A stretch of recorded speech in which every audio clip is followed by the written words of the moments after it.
right, Joe. What is the most overlooked aspect of software development? The most overlooked aspect of software development is what comes after development. You can get so focused on your project and building out this software that you forget that this is a product that needs to be sold. And at the end of the day, development is really just the beginning. There's sort of three critical pieces following development that we really need to be thinking about, right? And I call it the three M's. It's maintenance, management, and marketing, right? We need to ensure that we are maintaining this project because software is a living and breathing thing, right? It's something that needs to be maintained. We'll talk more about that in a couple of minutes. It needs to be managed, right? Whether that's the overarching business strategy for the app or piece of software, or it's the management of the development sort of post-launch. Management is something that needs to be considered. And then marketing, right? You got to drive users to the app. You got to get people to buy your product. And at the end of the day, that's going to require marketing, which requires dollars. So the most overlooked aspect of app development and software development generally tends to be what comes after. Dave, what do you think? Yeah, and I would agree with all of those. I might pull on the timeline there. So after, absolutely, you can't maintain something that's not built yet. You can sort of market something that's not built yet. So what I would say is overlooked 100% after the fact, but there are probably some things that you can do while you're building it, and then, Joe, probably even while you're planning it, to foster those things, right? So if we know that, for instance, one chunk of functionality in that app is going to cost X amount of dollars, but it's going to be heavy on the maintenance. We have options within that, planning process to possibly say, hey, here's the pros and cons. Maybe we go this route, and your maintenance in the long run is going to be lower, but you may not get X, Y, or Z. So there's that, and then marketing. Like, I don't know how many times we've had this conversation. You got to think about how you're going to sell this thing before it's time to sell this thing. You got to think about how you're going to get it in people's hands, what they're going to do with it, how physically you're going to go through the actions of somebody doesn't use my app, now I have users. All those things kind of bear fruit after, right? Yeah. To your point, like what ends up happening is a lot of times, clients, they get so stuck thinking about their development that they're not thinking ahead to all of that. And that really is stuff they need to think ahead to. Right. Yeah. Right. It's exciting, but it is also overwhelming to build your software, right? So you can kind of understand like why, you kind of get your head wrapped around just the software itself and completely forget about all these other pieces. And they're important, not just from a, planning perspective, but also from a budgetary perspective, right? I mean, building software is expensive as it is, but you also need to think about what happens after it's built. So if you're building a software that's $150,000 and you're thinking, man, that's a lot of money, well, wait until you actually launch it. And that's not to be discouraging. That's more to remind you that, hey, in most cases, you're building a business here for new concepts and for concepts that already existed are now being digitized by software. You have to roll that out, right? And there's a cost to that, and it's better to think about those things during the development process, particularly when you're sitting on your hands, right? Because in most cases, particularly the way that Divine Digital builds software, we start with our strategy and prototype, and you basically you're doing all the heavy work then, but then once code is being written, you're going to be testing and checking things, but at the end of the day, all the hard work is done. So you're kind of going to be sitting on your hands waiting. And that is the time to be really considering these key pieces.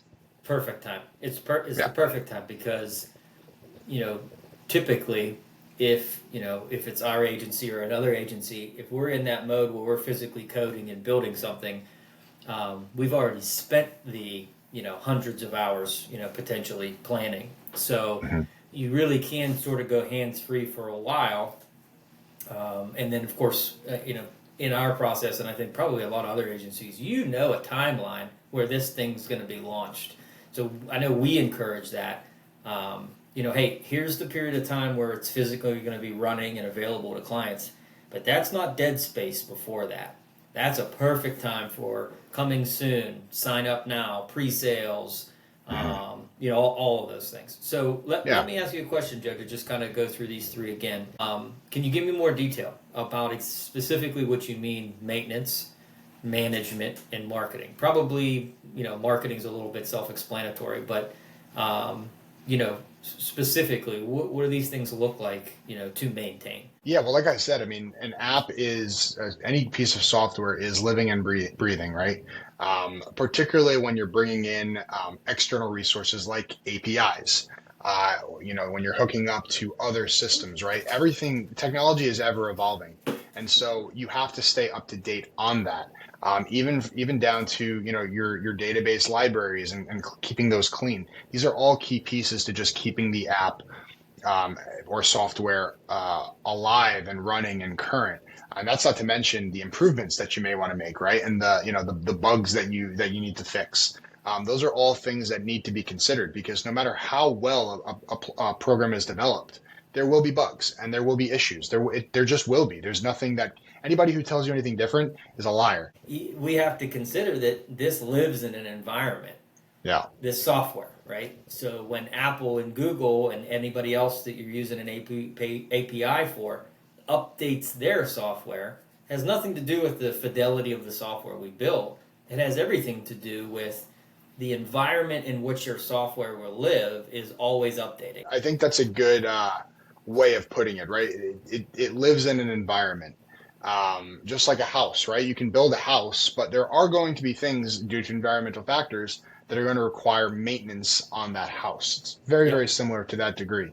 One other thing I want to consider from a maintenance and management perspective is that similar to a house, you're paying for the property that the house sits on, right? You're paying Mm. property taxes. Well, in the case of software, you're paying server fees and hosting fees, and those can range from a couple of bucks a month to potentially thousands of dollars a month, depending on usage. Now, most of the projects that we have built, we're talking a couple $100s a month at the most. But that is something to consider, right? When you're considering wide use of your platform, okay, well, what is that going to look like from a server perspective? Yeah. Lots of users doesn't necessarily equal high server costs. It's more what those users are doing. If there's high resolution photography and images involved in your app, well, those have to be hosted somewhere. That's going to be heavy, right? The property taxes, as it were, Yeah. are going to be Ooh, heavy. I like that too. So those are sort of things to consider from that perspective. But again, I think it's easy to overlook when you're considering building a software project what comes after launch. But it's something that you need to be thinking about. And it's one of the things that with Divine Digital's process, we kind of get you thinking about that right from the get-go. Yep. Yeah, because again, and we've probably said this 1,000 times in these conversations, so let me make it 1,001 times. We don't look at these as solely software projects. They're digital businesses. So it is not important. It's necessary for us to say, hey, here's your operating costs.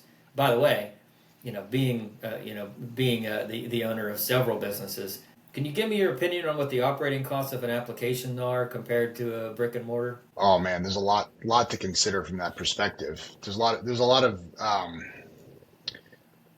of variables depending on the type of software we're kind of talking about. But generally, digital businesses are going to be much lower overhead than a Right. brick and mortar, right? Because generally, you don't have a brick and mortar to consider. Now, that's not across the board.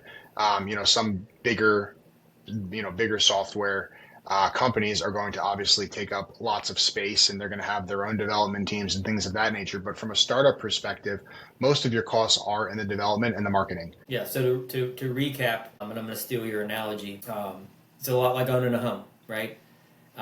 Summertime, different problems. You may have a pest control guy, right, that comes in the summertime.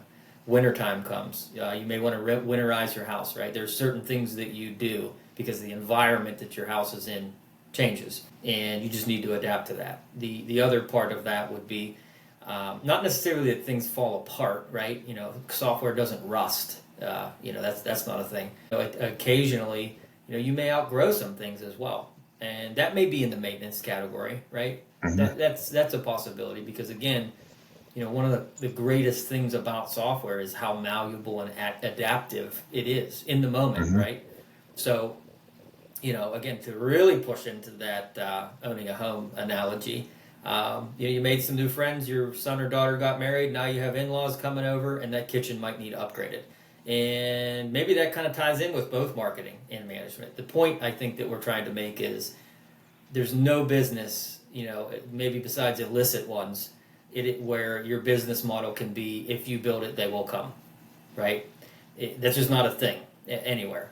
Again, maybe I'm leaving out some more nefarious business models, but you need to treat it like a business, right? You need to pay attention to what the people who pay you money for your service or product are saying and doing, where they're spending their time, and adapt to that. And that shouldn't be scary. That's like top 5 things of running a business that you have to pay attention to, right? Mm-hmm. So besides potentially your employees or investors, the next most important people in line are the people that pay you for what you've built, right? At the end of the day.